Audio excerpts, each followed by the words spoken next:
dealing with depression and trying to find a way out, it's like you have to find the good and the bad. Because we're being transparent. It was one point in my life where I was hooking on to drugs. Right.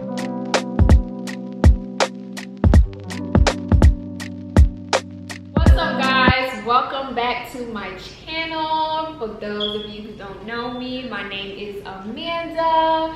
Before we get started, you guys, go on ahead and hit that subscribe button. Make sure you subscribe so you're tuning in every other Thursday on our segments on What's the Topic. So I'm not sure how many of you tuned in for last week's segment, or well, the week before last week's segment, so 2 weeks ago. We spoke on BLM. We really got into that.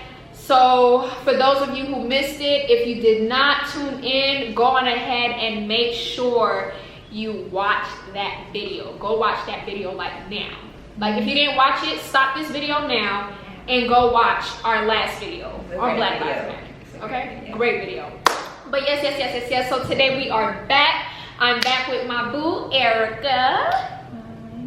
Okay. So today on What's the Topic, we are going to be having a discussion on depression, anxiety, panic attacks, basically the whole mental health shebang.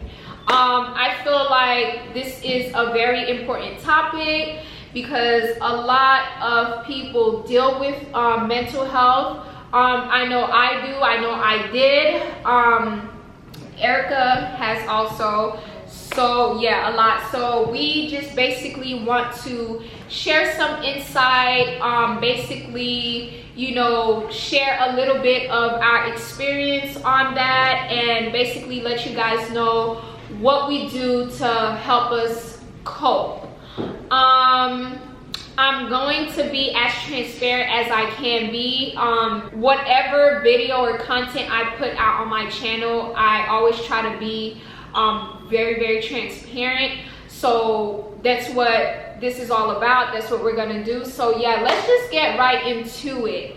But as we all know, depression is not easy. It's not an easy thing to deal with. Anxiety, panic attacks, all of that is just not easy. It's really tough, really tough.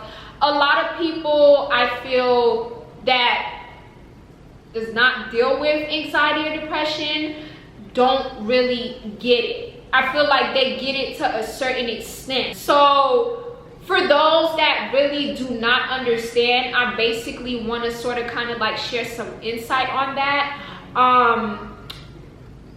Based off of my experiences, you know, just dealing with depression and anxiety, like it's a battle for me every single day. I have my good days and I have my bad days.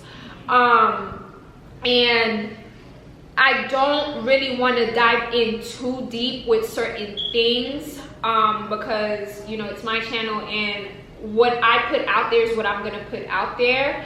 But like with me, dealing with depression, I just felt like it was just a variation of things that, you know, I've dealt with, whether it would have been insecurities, you know, experience that I've had, you know, with certain people, experience that I've had growing up, traumatic experiences. It's just a lot that played into my depression. And because I never learned how to deal with it growing up, because I never had somebody, you know, to basically help me along the way, because I was not as educated on depression and anxiety as I am now, you know, it was very bad. I mean to the point where I remember I was like driving one time and I just had a mental breakdown and I started having a really bad panic attack. And I called 911. I called 911 because I felt like I was gonna die. I felt like I couldn't breathe. Like I literally felt like I was gonna die, but just from my mental breakdown. And when the ambulance came, you know, they took me and everything. My family didn't even know where I was at. They just thought that, oh, I was just out. Because before I left the house, I was like, oh yeah, you know, I'm just going out to the store, whatever, so on and so forth. So they didn't know where I was at. They didn't know any of that. So when the ambulance came and got me, automatically I told them what happened, and it was like, okay, you're fine, just calm down, whatever. And y'all, when I got to the hospital, these people put me in the yellow zone. And the yellow zone is for, like, you know, people with mental health or like that possibly have suicidal thoughts and, you know, all that junk or whatever. And so they put me in a room and they were just like, does your family know you're here? And I'm like, no. They was like, okay, do you want to call them? So on and so forth. I was like, yes, we can call them, etc., etc. So they called them and everything, told them where I was at, and that was that. And then one of the nurses or psychiatric nurses came in, and she was basically asking me questions like, you know, have you had any suicidal thoughts today? And of course I was like, no. Well, okay, did you have any in the past? Have you ever tried to harm yourself? You know, this and that. What's been like, what are your triggers? All that jazz. And I'm not really gonna get into all of that, but y'all, I kid you not, like the next day I'm thinking, oh, my family's gonna come and get me, you know, I'm gonna go home. They came in the room and they was like, yeah, we're gonna have to transfer you to another hospital. So I'm like, transfer me to another hospital? Like, I'm straight, like there's nothing wrong with me, I'm fine, I want to go home. I'm telling them, you know, I want to go home, I want to go home, I want to go home. And they was like, no, you're gonna have to get transferred to another hospital. Basically the mental, yeah, like the institution, whatever. And I'm like, okay, but you know, like there's nothing wrong with me. At that point, I'm really scared now. I'm really scared. And they was like, well, if you don't go, we're gonna have to give you a shot. And I'm like, oh, it's like that. Like these people really think like I'm crazy. Like I'm crazy. That's like, so yeah, if you don't cooperate, we're gonna have to give you a shot, etc., etc. And I was like, okay, fine, I'll go. So yep, we got there. They took everything away from me, my phone, everything, all my belongings. They took it away from me. I think I stayed there for about 3 days. Yeah, I stayed there for about 3 days. And you guys, I mean, it was an experience. It was an experience. And Erica, basically, she can vouch. It's like in the mental hospital, it's like you might think your problems are big. I'm not saying that nobody's problem isn't big. Your problems are significant, but it's people out there who has way more problems. So being in a mental hospital, you see those problems. It's people there that comes there every week, and you just like every week. And it's people there who just can't get a handle on life and just can't cope with life. So it's like depression is a real thing. Mental health is a real thing. And like we don't speak about it enough because it's like, why should we have mental health? You know what I'm saying? Like we are superior beings. Right. But at the end of the day, like your surroundings and environment mess with you. You know what I'm saying? So it's like you might be like, oh yeah, I'm in a happy little bubble, but boom, something happens. Your boyfriend breaks up with you, boom, mental health or depression or whatever. And then it's not only that, but people also need to know the difference between being sad and being depressed. There's a huge huge difference. It's a huge difference. Like you could be sad for that moment, but it's people like me who have clinical depression. Anything can trigger my depression. Like I just had a baby. My postpartum depression could kick in at any time, and I can't control it. But it's like you need to find ways to cope with your depression. You know what I'm saying? So it's like, I understand that a lot of people are sad, but know the difference between your sadness. Because, like I said, sad is a feeling. It can go away. Exactly. Depression is something that's sticking in your soul. You know what I'm saying? and as well as panic attacks. So like Amanda, I used to have panic attacks driving. I would just be driving and out of nowhere, my heart starts racing. I'm just like, oh my God, what am I doing? What am I doing? What am I doing? So it's like, until this day, like I still have them. It's just like I said, being that I've dealt with it for so long, and I've come to educate myself on it, and I've, you know, helped myself. Well, I've had people help me, and I've helped myself also to, like you said, learn how to cope with, you know, certain things. It's not as bad now. But yeah, like from before, panic attacks or nothing. I honestly would not wish that on anybody. It feels like you're dying. I kid you not. Like that's how bad mine were. Like you feel like your heart is coming out of your chest. Like you're shaking. There's been several times where we had to call 911 so that, because I honestly thought something was wrong with me, but it's just all like, again, mental. Like it really is mental. You really have to learn how to have control over that. Exactly. Because it's like moments where I feel as though my depression is creeping up on me. And one way I cope with that is I have a group chat with my mom and my sisters. And so I text in the group chat, please pray for me. I feel like my depression is trying to creep back on me. And it's like my mom, a praying mom the prayers of a mom is always going to be heard. So my mom will stop what she's doing and pray for me. And then I promise in like seconds, my depression is going away. But also it's like another thing is like I mentally train myself to be like, if I feel as though myself is going, and I know how to catch it. If I feel as though I'm going to depression, I remind myself that I'm not going back into that hole again. And so it's like once I remind myself, I'm just like, okay, the depression is subsiding. Because it's like those thoughts get in your head, like I'm not good enough, I can't do this. Like it's crazy because it's like it's real. Like the voices in your head are real. Like I'm really, really big on mental awareness for real. Like it really is real. Cause like back to what you said, like I'll do the same thing. If I start thinking about something, or if I start feeling funny, like I'll tell myself like, oh, it's just all in your head, Amanda. It's not real. It's not real. Meditation is another way to cope. I'm still trying to master that. I still sort of struggle with that a little bit because, you know, once I start meditating, I feel like my mind like wanders off. So like it's like kind of tough for me, but meditation actually do work. Like if you really put your set your mind to it, to meditate is another way to cope with depression. Like she said, you know, talking to loved ones is that right there for me is my way to cope. As soon as I start feeling, you know, my anxiety is about to just like kick me in the ass or something, if I don't call my mother, I call my boyfriend, or I call my sisters.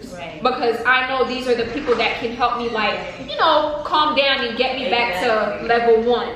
You see what I'm saying? So, and it's also trying to find positive ways to cope. Because I know from experience, dealing with depression and trying to find a way out, it's like you have to find the good in the bad. Because we're being transparent, it was one point in my life where I was hooking on to drugs. Because I felt as though that was making me feel like I'm enough. Either drugs or sex. You know what I'm saying? Okay, when you're going through that at the moment, if you feel like, okay, like this is what's going to help me out, this is what's going to keep me sane, this is what's going to get me to ground zero, then of course that's what you're going to go do.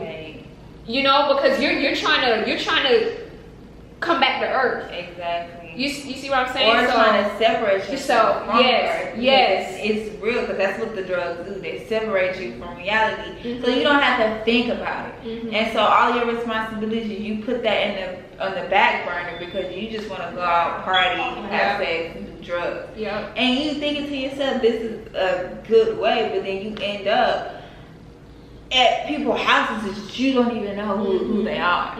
Or you end up somewhere in a ditch because you trying to do all this stuff to cope. And another way that I find when I can't find my family members, or I I can calm myself down. Right. Painting is a way for me to release. I didn't even know I could paint. Right. One day I I just started painting. I just started drawing. I'm just like, okay, so I'm good at this, and I just kept perfecting it because it calms me. I put my emotions into that painting, and then I just like, okay, well, this is it. You get what I'm saying? So it's like us. No, I've known Amanda for a long time. So it's like seeing what she's been through, and she's seen what I've been through. At the same time, it's just like, you take this victory. You feel as though you got one step. You take that as a victory. You feel as though you got out your hole. That is a victory. Whether you still at your mom's house, you ain't got no car, you ain't got nothing. You got out of depression. That is a victory within itself. You get what I'm saying? And like she was saying, past traumas can trigger your depression. Past traumas that you probably didn't even think were past traumas. Exactly. I just feel like it's very, very imperative to really tackle on anxiety and depression as much as you can, because it can ruin a life. It could ruin relationships. Yes, like it could ruin a lot of things. Because like we were talking about, like in the mental institution, like she was saying, like it was people coming in there every day, and just looking at these people, I was just like, oh my. It's like, okay, yeah, like I'm dealing with my shit, but it's not half as bad as the person, that lady that comes in every week and they know her by heart. You get what I'm saying? So it's like, that right there should be like, okay, I have the mental capacity, I have the support. If you don't have support, you can go look for support. And then if you don't have the support, you can go look for the support. And if you can't look for the support, you gotta find it within yourself. Because like, you don't want to be one of those people who can't be for themselves. Because also with depression, it can make you moody, it can make you angry all the time. It can, like we said, ruin relationships. It can make a nasty side of you come out that's not even you. You know what I'm saying? But once you find that clarity and that meditation point, you start working on yourself. That the depression brings out stuff that you need to work on. Like your attitude towards people, how you talk to people, how you deal with situations that just pops up in your life. Because it's like, it's not easy. It's not easy, especially being a black woman in America that's going on, all the stuff that's going on right now. It's not easy. It's not something that you can be like, oh, I'm cool with it. Because you're not going to be cool with it. Because you don't want to let it get to a point where it's bad. Because honestly, when you go to the hospital, you go to the doctors, they don't care nothing about that stuff. They just ready to give you some pills and tell you to go on about your life. And it's the same damn medication that's gonna make you even more crazy. I've seen it, trust me. You're gonna start hallucinating, you know, like no. So just dealing with depression and anxiety, like it's just best to get it under wraps, you know, as soon as possible. I'm not saying it's not easy. It wasn't easy for me, it wasn't easy for Erica, but I do believe that if you really put your mind to it, and most importantly, you know, I know I'm not gonna really get into religion that much, we're gonna say that for another day, but you know, some people may not be that, you know, that much into religion and stuff like that, and that's okay. I'm not one to judge, but if you are, like, prayer is so powerful, you guys. Like, that is the weapon right there. Like, if it wasn't for God, like, I would not be where I am today. I promise you, would not be where we are today, you guys. I promise. Because it's like, with the depression, God, he protected us in times we thought we was about to die. Because it's like, also with depression, I have this mentality, and it's a toxic mentality that I have, that whenever I get depressed, whenever I get sad, I like to run. I don't like to face my problems head on. And that's something I had to learn through my depression, that, hey, you can't run all the time. I actually just recently learned that with my boyfriend. I can't run from all my problems. Right. And it's like, it's so easy to run, but at the same time, it's like, what is that going to solve? You're going to keep running. You're going to keep running instead of just sitting here talking. If you don't have nobody to talk to God. He's right there. He's listening. He's listening, y'all. He's listening to you. His angels will protect you, and he will calm you down. So it's like, also with prayer, know who you praying to. You know what I'm saying? Because you could be praying and don't know who you praying to. That too. What people don't know, the devil also can do tricks and do wonders. You get what I'm saying? Remember, Lucifer was an angel, and he was just as strong. Exactly. So he knows the ins and outs. So you need to know who you praying to, because also, like she said, we're not gonna get into spirituality right now. Right. But it's a lot of spirituality that's taking place, and people don't know who they're praying to, what they're praying to, or who they're worshiping. Right. So you also need to make aware of that when you're dealing with your depression, because it's easy to fall into a hole and not know how to get yourself into, get yourself out of. Because people, they clinging on to stuff that's of this world that they don't need to be clinging on. But yes, you guys. You know, like I said, this is a place where, you know, we're gonna be as transparent as we can be.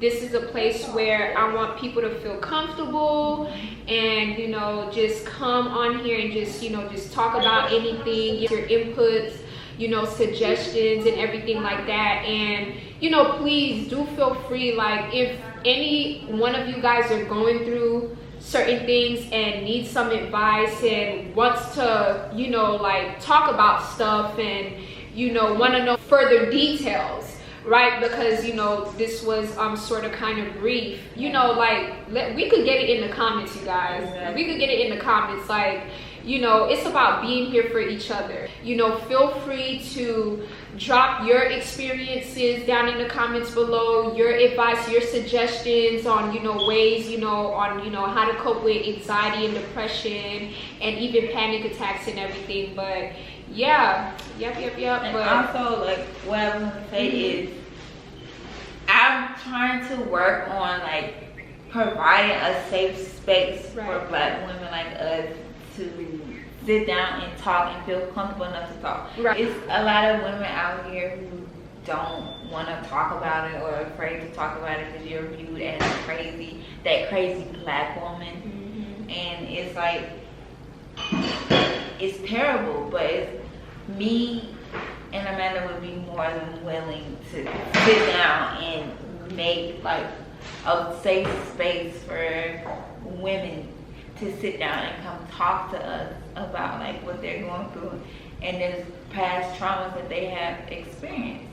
So it's like, if you're more than willing to do something like that, you can come leave a comment or message Amanda separately or whatever, and let us know, and we'll be more than happy to set up I don't know, a day or a weekend or something like that, like, to do something like that. Right. That'll be fun. It would. Girls weekend to talk about stuff, you know, come together, you know. A prayer circle. Prayer circle, exactly. If and when that time comes, you know, I know that's something that she'll, you know, most likely put together. And then you guys are more than welcome to hit me up in the comments.